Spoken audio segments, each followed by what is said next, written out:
Welcome everyone back to the DLG. My name is Skip. Today we're on our way back up towards Jerome, but we're not going to go all the way up into Jerome. We're going up to Hogback Ridge, and that's where the old miners' cemetery is. It's supposed to be very haunted place, so I'm really looking forward to this. We'll be right back.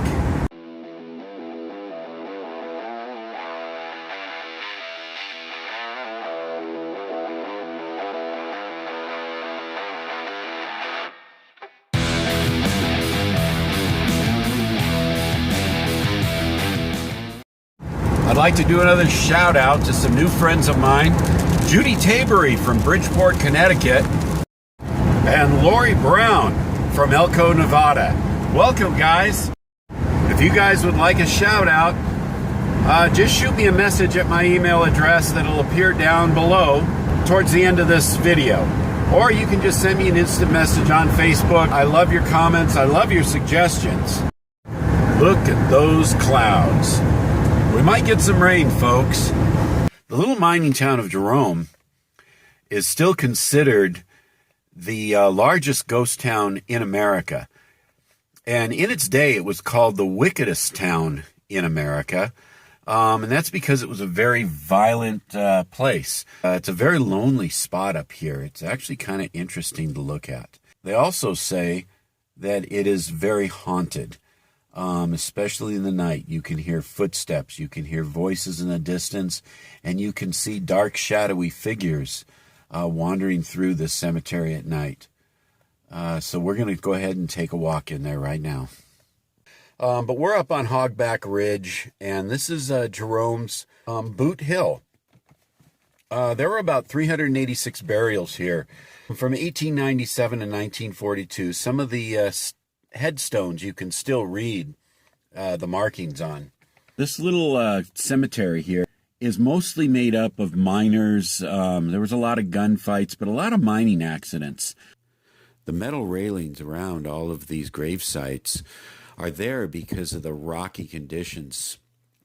And because of those rocky conditions, they couldn't dig down very deep. In a lot of cases, they didn't dig down at all. They just piled rocks up around them and then encased them in concrete. But it was mainly to keep the animals from digging up the corpses. This is a very foreboding place.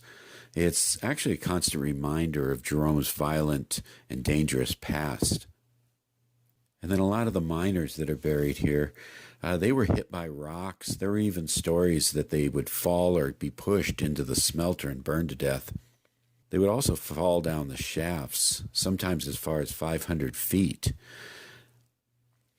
And in some cases, it would take them days to die.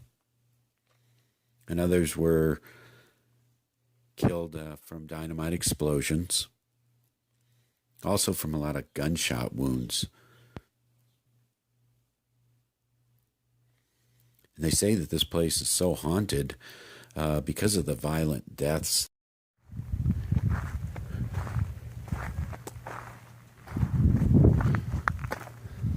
So a lot of these grave sites here are still pretty well cared for.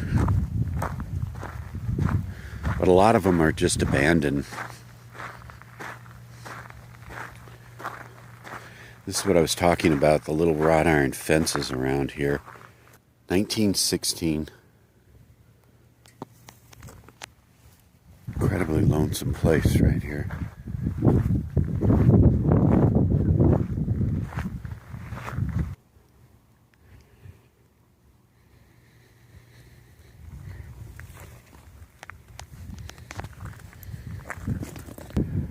$1909. This is all in Spanish. See how they embedded all of these in concrete? That was because it was too difficult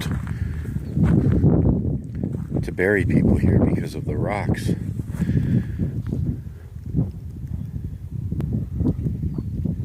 Incredible. Born 1836, died June 14th, 1898. So we're heading down to the very furthest corner, and this is supposed to be the area that you're supposed to watch out for. I don't know why.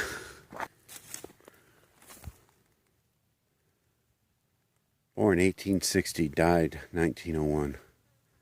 So even here, in this crazy location, some spectacular views.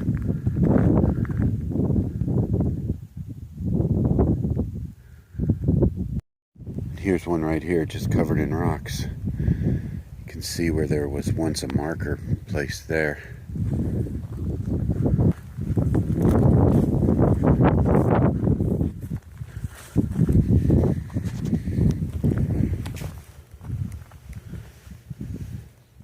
Almost impossible to read that headstone. It's extremely weathered.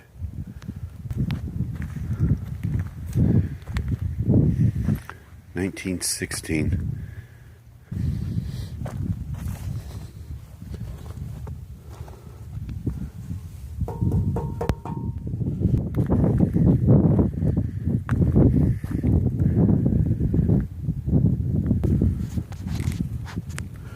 Born July 9th, 1866. Died March 23rd, 1904.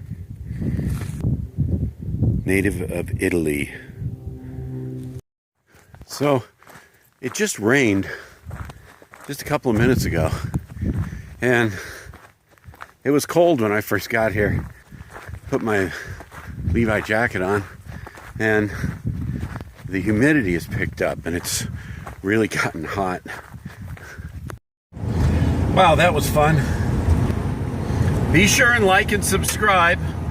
I love getting the comments from you guys, and I love the messages that you guys are sending me on Facebook and on my email. My email address will be right down here.